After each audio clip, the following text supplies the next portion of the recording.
السلام علیکم ویورس، میں ہوں آپ کا ٹیچر زبیر وہاب اور آپ دیکھ رہے ہیں on line teaching YouTube channel. آج ہم سورہ احزاب کی آیت نمبر 9 سے 20 تک کا مطالعہ کریں گے۔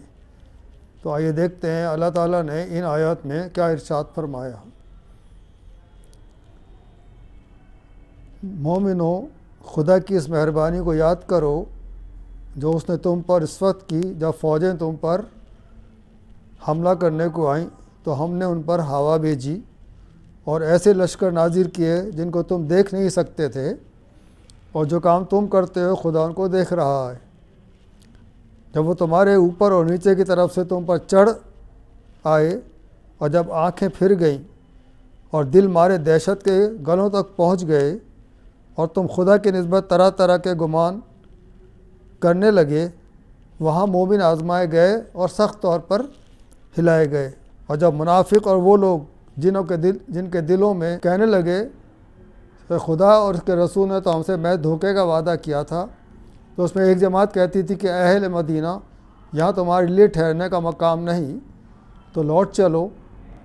اور ایک گروہ ان میں سے پیغمبر سے اجازت مانگنے اور کہنے لگا کہ ہمارے گھر کھلے پڑے ہیں، حالانکہ وہ کھلے نہیں تھے، وہ تو صرف بھاگنا چاہتے تھے۔ اور اگر فوجیں اطراف مدینہ سے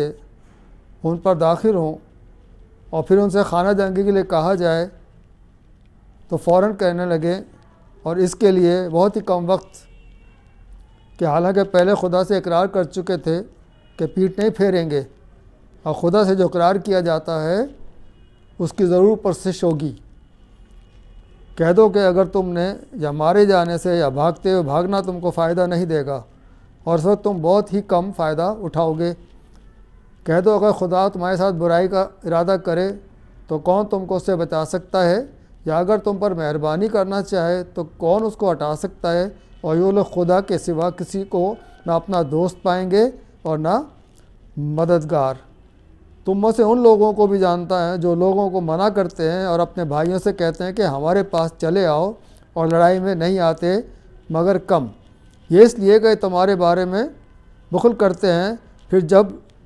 ڈر کا وقت آئے تو تم ان کو دیکھو کہ تمہاری طرف دیکھ رہے ہیں، اور ان کی آنکھیں اس طرح پھر رہی ہیں جیسے کسی کو موت سے غشی آ رہی ہو۔ تو ان آیت کی تفصیل ہم پڑھتے ہیں کہ اس آیت میں اللہ تعالیٰ نے غزوہ احزاب کے بارے میں، جن کو غزوہ خندق بھی کہا جاتا ہے، اہل ایمان کی سخت آزمائش کی، یعنی اہل ایمان کی اس نے سخت آزمائش کی کہ 27 دن تک جو ہے وہ شہر کا محاصرہ کیے رکھا، اور 27 دن میں مسلمانوں نے خندق کھودی، جبکہ ان کے پاس میں رسد نہیں، کھانے کا سامان نہیں، فاقوں کے ساتھ میں بھی وہ روزے رکھ رکھ کر جو ہے انہوں نے وہ خندق کو کھودا۔ تو پھر اللہ تعالیٰ نے ان کی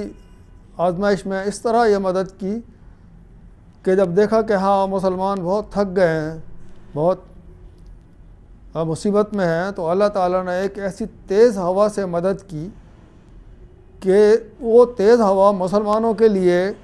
بہت فائدہ مند ثابت ہوئی، جبکہ کفار کے جو خیمے تھے وہ اڑ گئے، یعنی تنابیں کو بولتے ہیں، جیسے باندھتے ہیں ہم خیمے کو، وہ لوگ باندھتے تھے، وہ تنابیں کٹ گئیں اور سارے خیمے ان کے اڑ گئے۔ اور تو ان کے جو جانور تھے وہ بھی رستے توڑا کر وہ بھاگ گئے، اور پورا لشکر میں خوف و ہراس ہو گیا۔ ایک مدد اللہ تعالیٰ نے یہ کی۔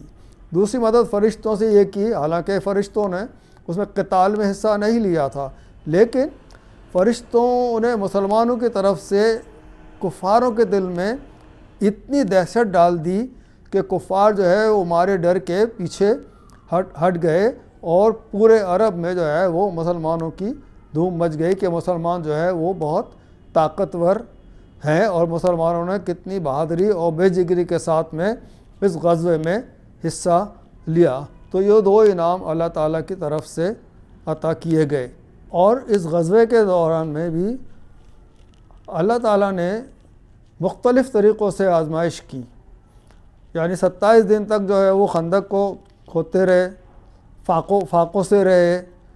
اور پھر منافقین جو افواہ پھیلاتے رہے کہ اب تم تو قیصر و کسریٰ فتح کرنے نکلے تھے، یہاں تو تمہارے اپنی جان کے لالے پڑ گئے، یہاں تو تم خود اپنی مشکلات میں آ گئے، تو یہ افواہیں جو ہیں وہ پھیلاتے تھے۔ تو اللہ تعالیٰ نے اہل ایمان کو اس مشکل وقت میں آزمایا کہ دیکھو کون اہل ایمان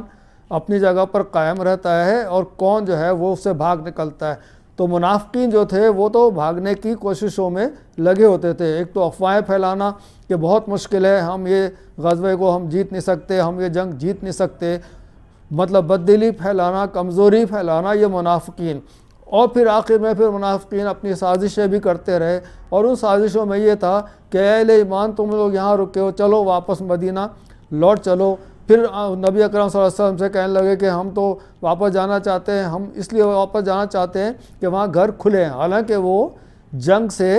بھاگنا چاہتے تھے، موت سے بھاگنا چاہتے تھے، اور یہ بہانہ بناتے کہ ہمارے گھر کھلے ہوئے ہیں۔ تو موت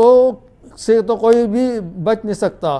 تو موت تو کسی بھی کہیں بھی کسی حال میں بھی آ سکتی ہے، یہ ایک اہل ایمان کا شیوا ہوتا ہے۔ اہل ایمان جو ہے وہ یہ کہتا ہے کہ موت تو برحق ہے، وہ یہاں میدان جنگ میں آئے یا میدان جنگ سے باہر کسی گھر میں آئے۔ تو اس طرح اہل ایمان کو سخت آزمائش سے آزمایا گیا کہ خندق بھی کھدوائی گئی فاقوں کے ساتھ میں، دوسرے یہ کہ افواہوں سے بھی مقابلہ کیا گیا، اور دوسری بات یہ کہ وہ چھوڑ کر بھاگے نہیں اور میدان میں ڈٹے رہے۔ غزوہ احزاب میں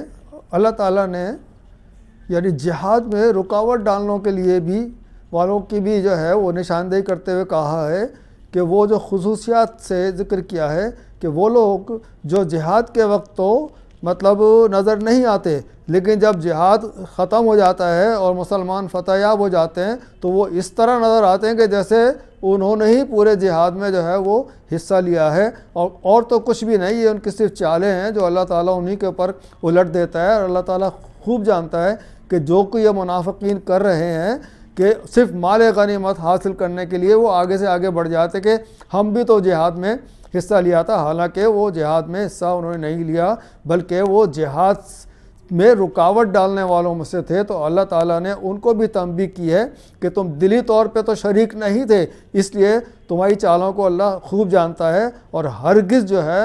جو وہ مومن نہیں ہیں، اور اللہ تعالیٰ جو ہے وہ تمہارے ان کے اعمال کو بالکل ضائع کر دے گا کہ جو مطلب